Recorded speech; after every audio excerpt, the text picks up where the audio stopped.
आप देख रहे हैं एसएमसी आवाज सैफी अब्बास के साथ।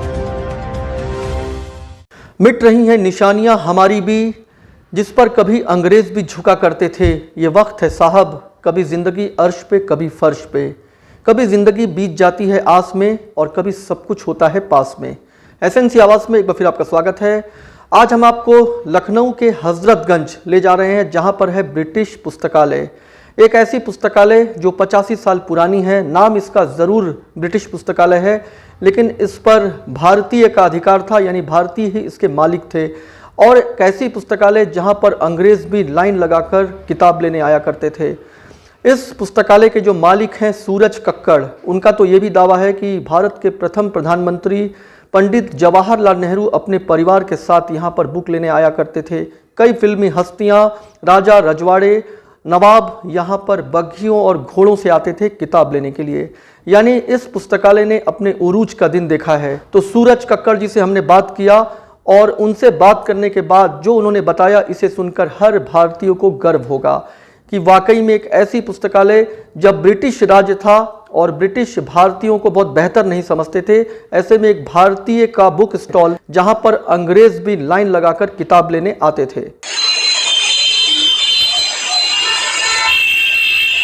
85 साल से भी पुरानी इस बुक स्टॉल के ऑनर हैं सूरज कक्कड़। उनसे बात करते हैं और ये जानते हैं कि इतने सालों में किस तरह का उतार चढ़ाव इस बुक स्टॉल ने देखा है। नमस्कार।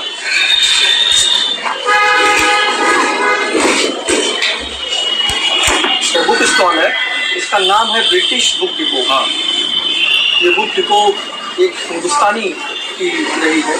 ऐसे में जो ब्रिटिश नाम है, ये इसका कैसे पड़ा, इसके पीछे क्या कॉन्सेप्ट था, ये हम जानना चाहते हैं। ज़्यादा होगी ब्रिटिश बुक डिपो, तो यहाँ उसमें अंग्रेज बहुत आते थे ब्रिटिश नाम सुन के।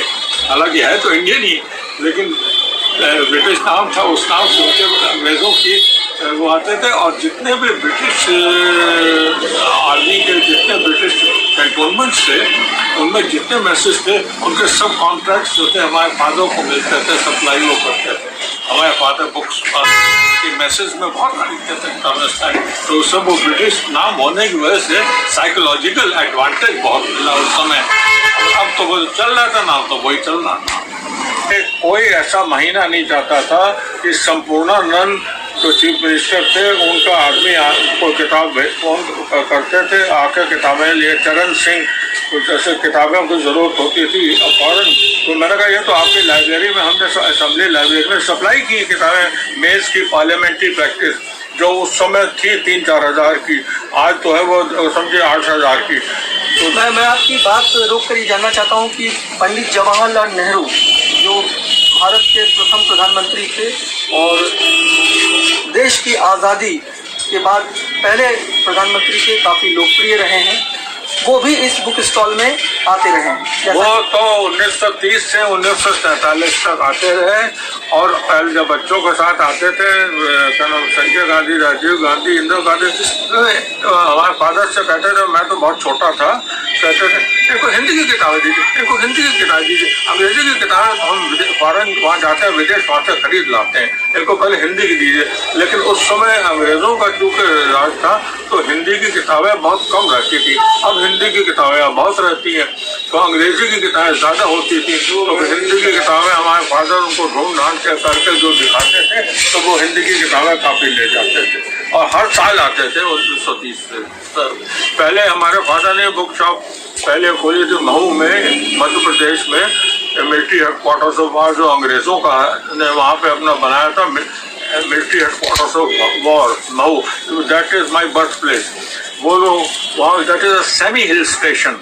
पंडित जवाहरलाल नेहरू जी के अलावा उस समय आप काफ़ी छोटे थे, जैसा कि आपने बताया। हाँ।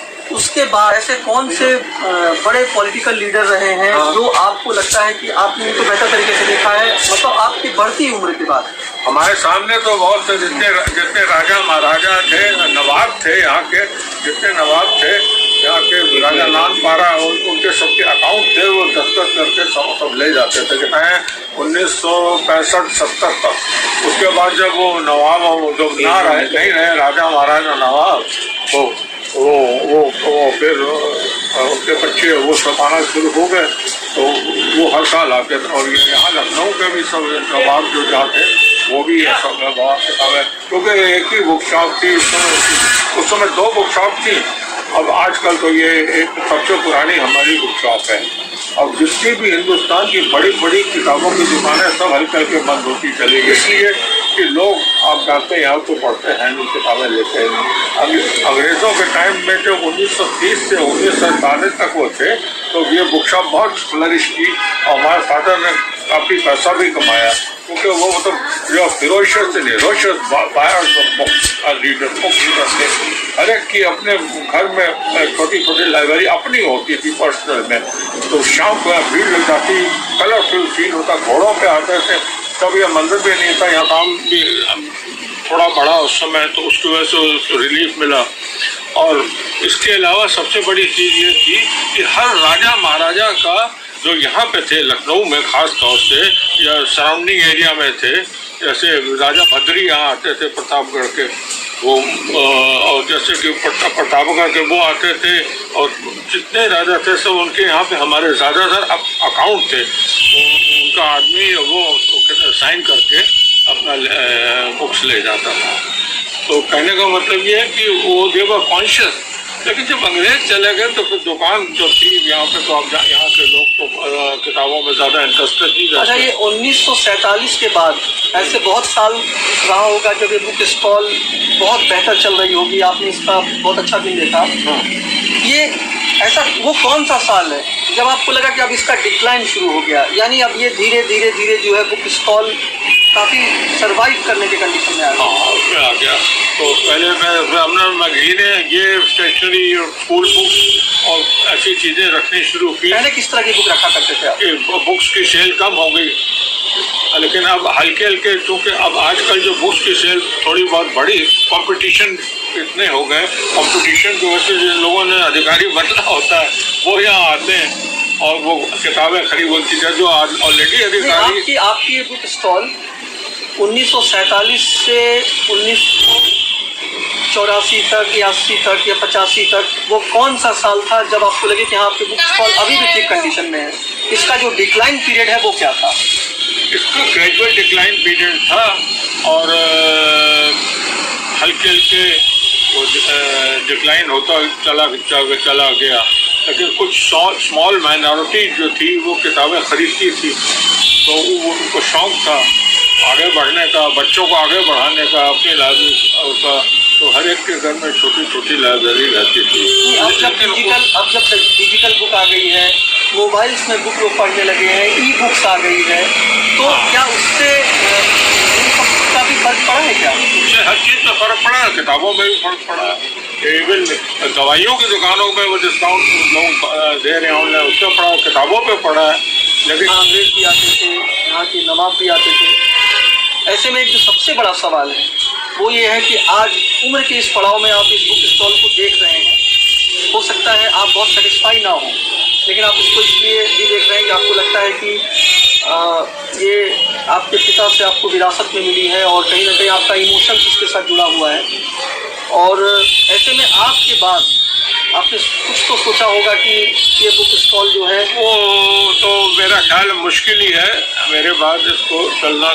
तो मेरी वाइफ है, उनको मैंने ट्रेन कर दिया काफ़ी, अगर हम नहीं तो वो चलाएंगे, वो नहीं तो उसके बाद फिर हमारी लड़की है, वो अगर आएगी तो वो उसको रन करेगी। लेकिन उनका भी कोई कंफर्म नहीं? उनका ये है ना कि हर चीज़ का टाइम होता है। आफ्टर सम टाइम आपका पढ़ने के बाद आगे रिटायर होना चाहता है तो वो सेटल, ये लखनऊ में सेटल लाइफ, बड़ी पीसफुल लाइफ है as compare to Bombay, Bangalore and other places. या उनके बच्चे कोई आएंगे तो वो उसमें कर सकते हैं, but you can't say anything. लेकिन यानी आपके कहने का मतलब है कि ये जो बुक स्टॉल है ये अब आपकी खुद की फैमिली में प्राइमरी ना होकर सेकेंडरी बिजनेस हो गया है? हमारे यहाँ मैंने बताया ना कि हमारे यहाँ कोई भी बुक ट्रेड का काम नहीं करना चाहता। As I have told you, the mortality in infancy in this business is highest in any trade or profession. और दूसरी चीज़ ये है कि वो चमन में सह करके चले गए कभी के, अभी तो फूल उनकी याद में मुस्कुराए जाते हैं। ये ज़्यादा नहीं है पॉलिटिकल लीडर्स रहे हैं लेकिन कम रहे। वो अपने आदमी भेज के जैसे संपूर्णानंद उनका आदमी ने नहीं, वो तो किताब खरीदने की बात रही। हाँ, लेकिन आपको भी एक सम्मान मिलना चाहिए था कि इतनी पुरानी नहीं मिला। स्टॉल जिसको आपने संभाल कर रखा है, ये कहीं ना कहीं एक ऐतिहासिक धरोहर है। मैंने आपको बताया ना कि किसी बुक सेलर को पुराने को पद्म श्री पद्म भूषण नहीं मिला है। क्यों? जो पॉलिटिकल की बात कर रहे हैं उनको किताबों को से ज़्यादा करने का क्या मतलब है? लखनऊ में हजरतगंज को हार्ट ऑफ लखनऊ कहते हैं, तो हजरतगंज में ब्रिटिश बुक डिपो भी हार्ट ऑफ हजरतगंज है। पढ़े लिखों के बीच आज भी ये बुक डिपो काफ़ी फेमस है। हमारे साथ खड़े हैं सूरज कक्कड़ जी और उनकी पत्नी। ये दोनों बुजुर्ग दंपत्ति के लिए बुक स्टॉल उनकी जान है। और ये बुक स्टॉल, जैसा कि हमने आपको पहले भी कहा कि पंडित जवाहरलाल नेहरू सहित कई फिल्मी हस्तियाँ, राजा रजवाड़े, नवाब, घोड़े और बग्घियों से इस बुक स्टॉल में आया करते थे। और इस बुक स्टॉल की सबसे बड़ी बात यह है कि जब अंग्रेज़ों की हुकूमत थी तब भी अंग्रेज़ यहाँ पे लाइन लगाकर बुक लेने के लिए आया करते थे। ऐसी धरोहर हमेशा जिंदा रहे, सुरक्षित रहे, जीवित रहे, इसके लिए सरकार को और हर किसी को आगे बढ़कर सोचना चाहिए। खुद सूरज कक्कड़ के लिए सबसे बड़ी चिंता की बात यह है कि इनके बाद इस बुक स्टॉल को कौन देखेगा, उन्हें खुद भी नहीं पता है। एसएनसी आवाज़ के साथ सैफी अब्बास। चीज़ें बेहतर तभी तक हो सकती है जब उसे चलाने वाला या उससे जुड़ा हुआ उसे आगे बढ़ाना चाहे। हम तो यही कहेंगे कि ये पुस्तकालय हमेशा ही खुली रहे, जिससे ये याद दिलाए कि अंग्रेज़ों की हुकूमत थी, जब भारतीय गुलाम थे, तब भी इस पुस्तकालय ने एक ऐसा दिन देखा है जहाँ पर अंग्रेज़ लाइन लगाकर यहाँ पे किताब लेने आते थे। तो आप खुश रहें, स्वस्थ रहें और ख़बरों के लिए एसएनसी आवाज़ देखते रहें।